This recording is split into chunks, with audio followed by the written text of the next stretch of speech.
I was thinking some time ago, y'all, when I was 15, it showed how good God was when I wasn't thinking about him. I was supposed to go to this club, this young club that they had in Toledo for 15 to 16-year-olds. I was fly back in the day, still kind of fly. And I was getting ready to go to this club. And somehow my dad was like, you can't go. And I was hated. And that night I had a dream that the club got raided. And we was all running and all of us got arrested. And I woke up like, dang, man, that was crazy. Now, I wasn't saved, didn't know the Lord, nothing. Woke up like, man, that's crazy. Some hours later, 5 o'clock news pops up. They show that club. And it shows it getting raided because they were doing some drugs or some other stuff in there. And people was running and everything, and people was getting arrested. And I was like, dang, woo-wee, boy, good thing I didn't go, boy. I worked that out, boy. Because they probably wouldn't have caught me, boy. I'm the fastest dude in the neighborhood. They wouldn't have got me. But the Lord was mindful of me. His goodness and his mercy. It was the Lord who touched my father. Like, no, he can't have a record because I have things prepared for him. Just imagine where some of us would be right now. Some of y'all might not even be in college right now if God's goodness and mercy wasn't there for you. And he said, it shall follow me all the days of my life, and I will dwell in the house of the Lord forever. That's my desire, that I would dwell in the house of the Lord forever. David's number one desire was to dwell in the house of God forever. To be able to worship him and praise him. Can you imagine, y'all, when we get to heaven, to be able to worship God 24/7? You ain't got to worry about, okay, man, I got to worship you for about 30 minutes.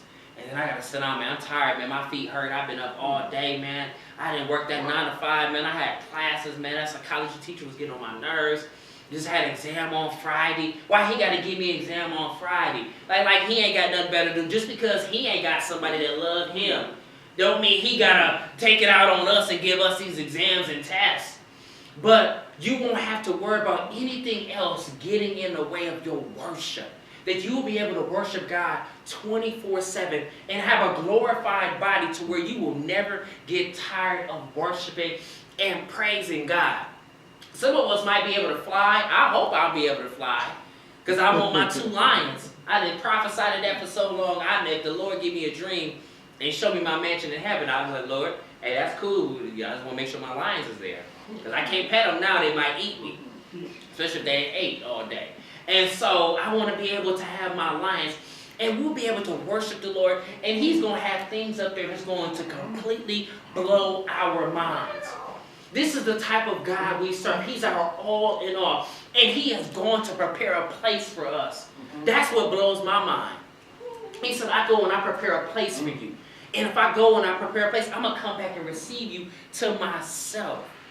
That's the type of God we serve. So David here writes to us to encourage his church, to the church, the people of God, who Jesus is. To never forget that in 2018, don't forget that he is your all in all. He is your provider. He is your guide. He is your shepherd. He is your best friend. He is your therapist. He is your secret service to protect your soul, because he knows the people that's out to come and get you. He knows the agents that's out to get you. Mr. Anderson is out to get you. And he going to send that woman with the red dress or that Morris chestnut or whatever to come by and distract you. And you want to look back and then there's a gun pointing at you. Like the movie The Matrix, if y'all know what I'm talking about.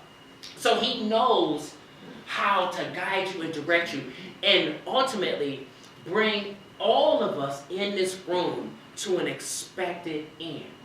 So I wanted to encourage you guys today. We was able to encourage each other with the things that you wrote.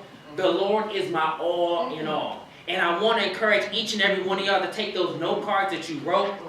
When I asked you all to take 5 minutes, for those who came in late, that if you don't have a note card, take 5 minutes to write out, who has Jesus been to you this year? And keep that. Don't just look at it like, oh, that was nice, and throw it under a pile of papers while you're studying for your exams. Take that with you and put that beside you. Let that be a reminder when you're going through something, when you're frustrated, when you're going into an exam or a test and you don't know if you're going to get through. Let that be a reminder of who Jesus has been for you this whole year.